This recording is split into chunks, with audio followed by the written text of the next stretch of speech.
Hello hi friends, మన చామంతి తోటకి వచ్చేసి ఇవాళకైతే 115 రోజులు అయితే అవుతుంది. మనకి వచ్చేసి సెంటెల్లో సెంట్ వైట్ రకం అనేది పెట్టాం మనం ఈ సంవత్సరం.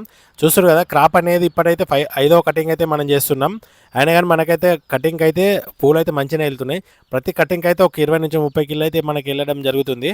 చూస్తారు కదా, అమ్మ అయితే తెంపి అయితే తీసుకురావడం జరుగుతుంది. మనం అయితే రేకుల షెడ్ ఉంది కదా, ఇందులో మనమైతే తెంపి ఇక్కడైతే పక్కకైతే పోసుకోవాలి. మార్నింగ్ 11 లోపు అయితే కటింగ్ అయితే అయిపోతుంది డైలీ.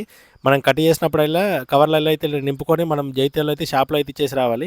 చూసారు కదా, పూలు అయితే ఎంత మంచిగా ఉన్నాయో. కావాలనుకున్న వాళ్ళు అయితే నన్ను సంప్రదిస్తే నేనైతే పూలు అయితే సప్లై చేయగలుగుతాను. మనకి ఎందుకంటే ఉగాది దాకా అయితే మన దగ్గర పూలు అయితే ఉంటాయి. చూస్తారు కదా, మన చామంతి తోట వచ్చేసి పెయిన్ ఉన్నా కానీ పెయిన్కి స్ప్రే అయితే కొడుతున్నాం. అది నెక్స్ట్ వీడియోలో అయితే చెప్తాను. ఇక చూస్తారు కదా, మనం అయితే కవర్లలో అయితే ప్యాకింగ్ చేసుకున్నాం. ఇవాళ అయితే 3 కవర్లు అయితే అయినాయి.